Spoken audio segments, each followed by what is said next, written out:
Sir ये फरमाइएगा कि seize fire तो हो गया, एक हमने देखा कि मुआहदा सामने आया गुज़िश्ता रात, ये तमाम चीज़ें अपनी जगह हैं, इसका अगला मरहला भी होगा इस्तांबुल के अंदर, लेकिन ये दो मुल्कों के दरमियान बाकायदा होने वाली शायद पहली जंग ही थी।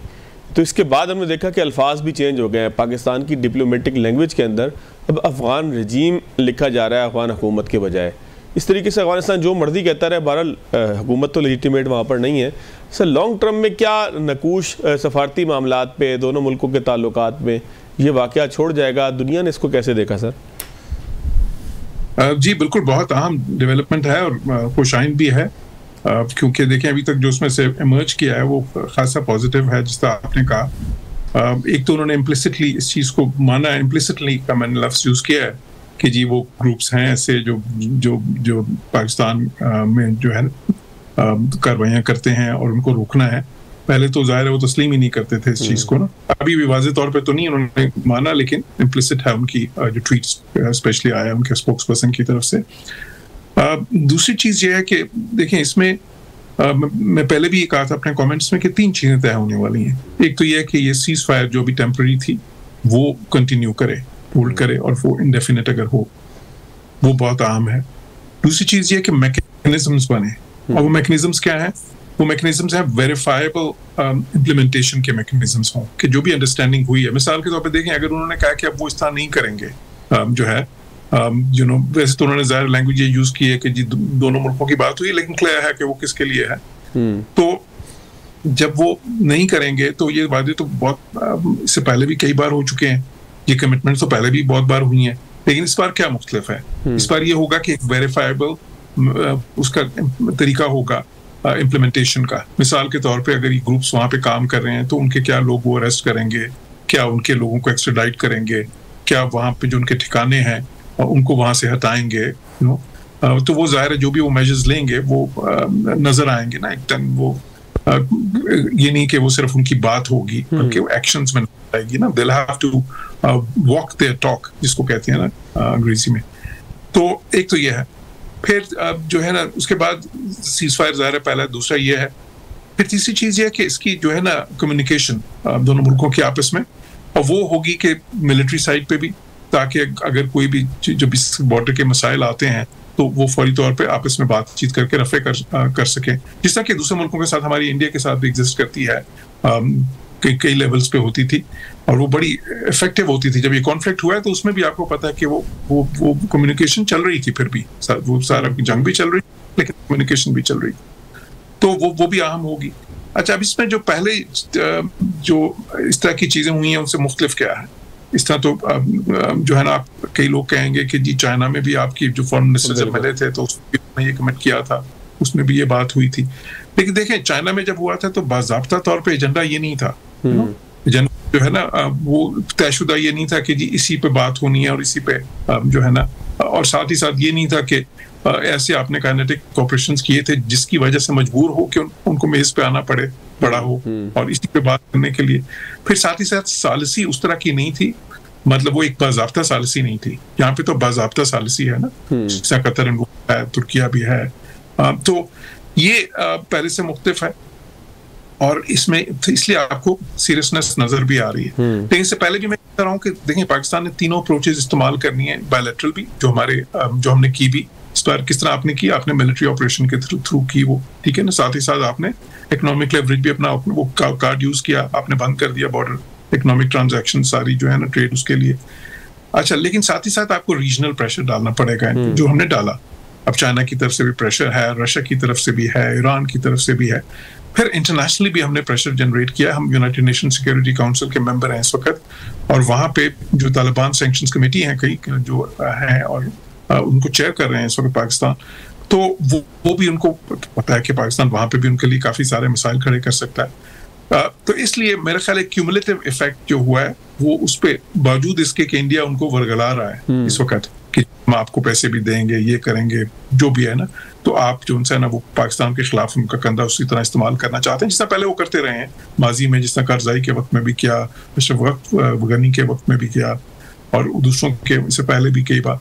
तो लेकिन अब क्योंकि अफगानी जो इस वक्त तालिबान रजीम है, उन्होंने देखना है कॉस्ट बेनिफिट एनालिसिस एक जाहिर करना है इस वक्त कि जी हम क्या अगर हिंदुस्तान के एमओ पे काम करें या उन ग्रुप से जो भी हमें कोई अगर फंडिंग मिलती है या जो भी फायदे होते हैं, या कोई भी जो आइडियोलॉजिकल उनकी आपस में कोई अंडरस्टैंडिंग है, तो उसका फायदा क्या है और नुकसान पाकिस्तान से हमें क्या हो सकता है, पाकिस्तान की जो लेवरेजेस हैं। और पाकिस्तान ने वो लेवरेज इतनी वाज़ेह तौर पे इस बार शो की, पहले भी पाकिस्तान हम करते रहे हैं, लेकिन हमने एक कोऑर्डिनेटेड स्ट्रेटजी उस तरह की शायद पास्ट में नहीं की थी जिस तरह की इस बार नजर आई है ना, कि सारी लेवरेज एजेंसी हैं, जिस तरह मैंने कहा बायलैटरल भी, रीजनल भी, इंटरनेशनल भी, और बायलैटरल के अंदर जो मुख्तलिफ लेवरेजेस हैं आपकी, ये जो इकोनॉमिक भी है आपकी, जो है ना जी मिलिट्री साइड पे भी है, हम उनके लोग भी वापस भेज रहे हैं, सारे हमने अपने काफी सारे कार्ड्स उनको जो है ना मेज पे रखे हैं ना कि this is what we can do.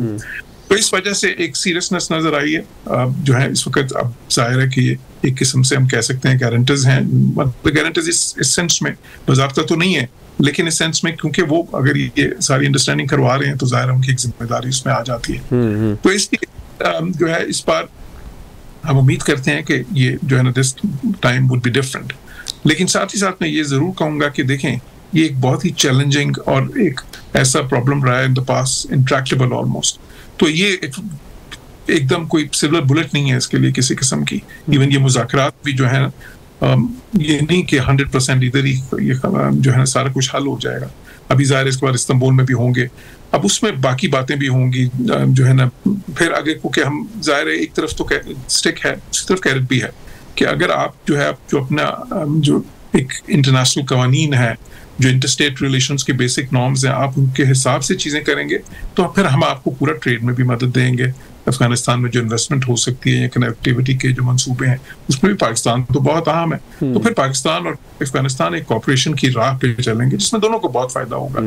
तो ये एक प्रोसेस है, मेरा ख्याल है कि इस प्रोसेस का आगाज एक बहुत अच्छा आगाज हुआ है, लेकिन हमें इसको कल्मिनेशन तक लेके जाना पड़ेगा। लेकिन सर ये हमें जाहिर है कि एक आप एक सफ़ीर हैं, आपकी लैंग्वेज जाहिर है कि बिल्कुल वैसी ही होगी कि जैसे आपकी सारी ज़िंदगी गुजरी एक ट्रेनिंग और एक पूरे गुफ्तगू के साथ। एक लफ्ज़ जो है उसकी अहमियत सफारती मामलात में तो बिल्कुल मुख्तलिफ होती हैं, लेकिन सर जब एक आम आदमी इसको समझना चाहे तो कैपेबिलिटीज़ की बात भी होती है तालिबान की। क्या आपने एक मुआहदा तो कर लिया, क्या आप में इतनी सलाहियत है कि आप उसका पास कर सकें, उसको जो है वो उसको ऑनर कर सकें, उसको मान सकें? सालिस को भी ये बात पता होगी, आपको भी पता है, आपसे मुराद पाकिस्तान को भी पता है और ख़ुद अफगानिस्तान के मामलात में। तो क्या पाकिस्तान इस बात को अंडरस्टैंड करेगा कि इनकी क्या कैपेबिलिटीज़ हैं? क्या वो इस बात को अंडरस्टैंड करेंगे कि इसका क्या नतीजा हो सकता है अगर जो है वो हम इस मुआहदे का पास नहीं करेंगे? कि ये तमाम फरीक जो हैं सालिस समेत दोनों फरीक जो हैं, क्या उनको उनकी कैपेबिलिटीज़ का अंदाज़ा है? क्योंकि तर्स भी आता है बाज़ मरतबा कि आप किसी से उस बात की तवक्का करते हो कि जो वो कर ना पाता हो। तो सर ये इसको कैसे आप इंटरप्रेट करेंगे सर? जो आपने कैपेसिटी का और कैपेबिलिटी का पॉइंट रेज किया, आई थिंक ये बहुत आम सवाल है, क्योंकि देखिए पाकिस्तान का जहाँ तक ताल्लुक है तो हमारी तो पूरी कैपेसिटी और कैपेबिलिटी है कि हम अपनी जो भी इंटरनेशनल जो है ना कोई रिस्पॉन्सिबिलिटी जो उनसे अगर हम लेते हैं, कमिटमेंट किसी किस्म की हम लेते हैं, कोई अंडरस्टैंडिंग जब करते हैं तो हम तो उस पर पूरा ज़ाहिर है कि उतरते भी हैं। हमारी पूरी कैपेसिटी है कि फिर उसको इम्प्लीमेंट भी करें व्हाटएवर वी एग्री अपॉन। अब Afghanistan is not a normal state, ये बात तो तय है ना। मतलब जो उनसे एक थोड़ा सा वहाँ पे ज़ाहिर है इस वक्त एक तालिबान रजीम है, लेकिन बहुत से मामलात में दुनिया ने भी उसको रिकग्नाइज भी नहीं किया। कितने मुल्क हैं जिन्होंने रिकग्नाइज किया? सिर्फ रशिया ने किया बाज़ाब्ता तौर पे, बाकी तो डिफेक्टो रिकग्निशन है, डी जूर तो नहीं है। तो वो और फिर जिस तरह वो स्टेट चल रही है सारी दुनिया को पता ही है। वहाँ पे उनकी इकॉनमी भी कोई उस तरह की एक रेगुलर इकॉनमी नहीं है। वो कई बार वॉर इकॉनमी जो उनसी है उनको सूट करती है, वो भी एक प्रॉब्लम है। वो कॉन्फ्लिक्ट जो उनसी है ना, वो कॉन्फ्लिक्ट में वो कोई बाकी मुल्कों की तरह परेशान नहीं होते, बिकॉज कॉन्फ्लिक्ट तो उनकी जिंदगी का हिस्सा रहा है हमेशा। वो उनके कल्चर में एक किस्म का जो है ना, ये मैं तालिबान कल्चर की बात कर रहा हूँ, अफगान कल्चर की नहीं। तो वो बेसिकली बिल्कुल मसला है। फिर ये कि उनके अंदर जो आइडियोलॉजिकल कॉन्ट्रडिक्शंस हैं, मिसाल के तौर पे तालिबान के अंदर 3 मुख्तलिफ ग्रुप्स की बात हो रही है, जंदारी हैं, हक्कानी हैं, जो बाकी जो सेंट्रल अफगानिस्तान के ग्रुप है। तो ये बिल्कुल ये जो प्रॉब्लम्स हैं अपनी जगह पे। फिर टीटीपी के साथ उनका जो माजी का रिश्ता रहा है, जिस तरह का अब रेजिस्टेंस में इकट्ठे लड़ते रहे हैं, आइडियोलॉजिकली भी जो आपस में उनकी ज़ाहिर है, ख़ुसूसन जो कंधारी ग्रुप है वो तो बहुत ज़्यादा उनको समझता है ना, विरोध है। तो ये सारे मसाइल हैं, और वो कई बार उनकी इम्प्लीमेंटेशन भी ज़ाहिर है, उनकी जो फंक्शनिंग है वो कोई हुकूमत भी उस तरह की हुकूमत तो नहीं है जिस तरह बाकी दुनिया के जो ज़ाहिर है कि बहुत ही ज्यादा नॉर्मल स्टेट्स हैं, उनकी हुकूमतें हैं। तो बिल्कुल ये चीजें जो सी हैं ये भी हमें जहन में रखनी होगी कि जब वो, लेकिन हमने देखना क्या है, 2-3 चीजें होती है ना। एक तो ये है कि चले कैपेसिटी आपकी क्या है, लेकिन दूसरा ये कि क्या विल है, पॉलिटिकल इज इट देयर। अभी तक तो हम नहीं देखी वो उस तरह की, अभी तक तो हमें अनफॉर्चुनेटली वो पॉलिटिकल विल नजर नहीं आई। हमें तो नजर आई थी कि वो वर्ड्स हैं, एक्शंस जो है ना, वो वर्ड्स और एक्शंस के बीच में एक तजाद नजर आ रहा था। तो अगर हमें वो पॉलिटिकल विल नजर आएगी तो ये, और ये चीज भी है कि देखें तालिबान का जो सेटअप है वो ऐसा भी है। मिसाल के तौर पे एक बार मुल्ला उमर ने जब इडिक्ट कर दिया था, उन्होंने फतवा दिया था कि जी बस ये ड्रग्स खत्म होंगी अफगानिस्तान से, तो बिल्कुल वाइप आउट हो गए थे उस वक्त सारा कुछ अरसे की सारी ड्रग्स। तो वो चीज भी है क्योंकि वो थियोलॉजिकल एक है ना उनका सारा सेटअप, तो उसमें कई बार इडिक्ट कर देते हैं तो फिर उस पर बहुत ज्यादा उस पर अमल भी होता है। वो क्योंकि उनके अमल करने के जो तरीके हैं वो भी बड़े सख्त हैं। तो इसलिए बिल्कुल ये सारा जो है it's a complex situation of course. Sir हमें पता चलेगा। जी सर एक आखिरी चीज मुझे सर और बता दीजिएगा, मेरे पास 1 आध मिनट रह गया सर। ये अफगानिस्तान का हिंदुस्तान के साथ जो गठजोड़ है, मैं इसको गठजोड़ इसलिए कहूँगा, थोड़ा सा ये निस्बतन जो है वो नीम पार्लिमानी लफ्ज़ है, लेकिन ये गठजोड़ इसलिए है कि ये एक नाजायज़ हुकूमत का एक मुल्क के साथ एक ताल्लुक है। मतलब कोई तालिबान ज़बरदस्ती आकर बैठे है ना, रजीम एक है कि ज़बरदस्ती आकर बैठ गई है यहाँ पे। चले वो एक लंबी बहस है कि सर क्या कानून है क्या नहीं है, लेकिन इनका अफगानिस्तान का हिंदुस्तान के साथ गठजोड़ ये नेचुरल है या ये हमारी रिटेलिएशन के अंदर है? देखें बिल्कुल इसमें 2 चीज़ें। एक तो खैर अफगानिस्तान के अंदर वो हुकूमतें किस तरह आती हैं, वहाँ पे इलेक्शंस के थ्रू और प्रॉपर इलेक्शन के थ्रू तो आज तक कोई हुकूमत आई नहीं है। हर मुल्क का अपना निज़ाम है। अच्छा, उस पर हम नहीं तनकीद करते, वो मतलब हम कहते हैं ठीक है जी अफगानिस्तान के अवाम की ये उनकी जो है ना सवाबदीद है कि वो वहाँ पे हुकूमत कौन सी है और कैसी है, उसमें हम इन्वॉल्व भी नहीं होते जो है। लेकिन जो दूसरी बात है हिंदुस्तान के साथ जो आपने उनका गठजोड़ कहा, बिल्कुल ये जो है हिंदुस्तान एक अनहोली अलायंस मैं तो इसको कहूँगा बिल्ड करने की कोशिश कर रहा है, क्योंकि उन्होंने माजी में भी बहुत बार किया है और पाकिस्तान को नुकसान पहुंचाया भी है। देखें एक वक्त था कि वहाँ पे ना तो उनके कोई हिंदुस्तान के शहरी हैं, लेकिन वहाँ पे मुतअद्दिद कॉन्सुलेट्स काम कर रहे थे। जलालाबाद तक खोल दिया था सर चांद कदम के पास। Exactly. और क्या मकसद था? सिर्फ पाकिस्तान के खिलाफ ये टेररिज्म को फरोग देना, वहां से स्पाइंग करना। तो वो बिल्कुल अच्छा, उसके लिए हिंदुस्तान उनको इंसेंटिव्स ऑफर करता है, जिस तरह अभी भी उन्होंने किया। आपने देखा जब मुज़ाकरात हुए हैं तो उसमें पूरी कुछ डिटेल्स आई थी। अच्छा, कुछ तो वो है ना डिटेल्स जो पब्लिक व्यू में आ जाती हैं, कुछ ऐसी भी चीजें होती हैं जो पब्लिक व्यू में नहीं आती, कोई पता नहीं। वो ज़ाहिर इन ग्रुप्स को तो वो हमें पता है कि वो फंडिंग बिल्कुल कैश में भी करते हैं मुख्तलिफ तरीकों से, और इंटेलिजेंस की ये जो दहशतगर्द तंजीमें हैं उनको इंटेलिजेंस जो है ना कॉपरेशन भी उनके और इंडिया के बीच में चलती है।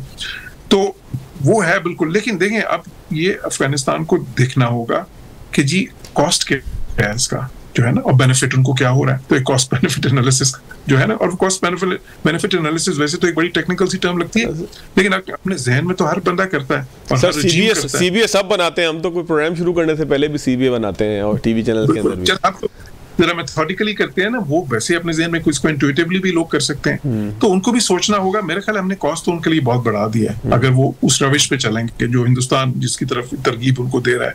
और दूसरी तरफ ये है कि बेनिफिट्स जो उनसे हैं वो वहां से महदूद होंगे। जो बेनिफिट उनको एक नॉर्मल स्टेट के तौर पर बिहेव करने के में होंगे, एक रिस्पॉन्सिबल तरीके से बिहेव करने में होंगे, जिसमें उनकी फिर रिकग्निशन भी दुनिया में ज्यादा हो सकती है। वो देखें इनकी दहशतगर्दी से सिर्फ खतरा पाकिस्तान तो फील नहीं कर रहा, ये तो चीन भी है, रूस भी है, ईरान भी है, बल्कि अब तो मगरिब भी है। वहाँ पे अलकायदा भी दोबारा से रीइमर्ज कर रही है।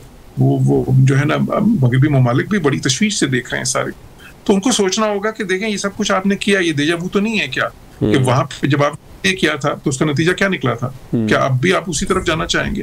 तो इसलिए मेरा ख्याल है कि ये उनको करके, तो अगर वो समझदारी से जो है ना काम लेंगे, तो फिर जो रास्ता जो है ना जो उनके लिए बेहतर है, जो एक विन विन सिचुएशन है, वो रास्ता है जो कि हम उनको जो है ना कह रहे हैं कि एक रिस्पॉन्सिबल स्टेट के पे हमारे के साथ एक कोऑपरेटिव फ्रेमवर्क रख के एक पीसफुल कोएग्जिस्टेंस, जिसमें एक दूसरे के खिलाफ किसी किस्म की ये जो है टेररिस्ट ग्रुप्स जो हैं उनको बिल्कुल इस्तेमाल ना होने दें।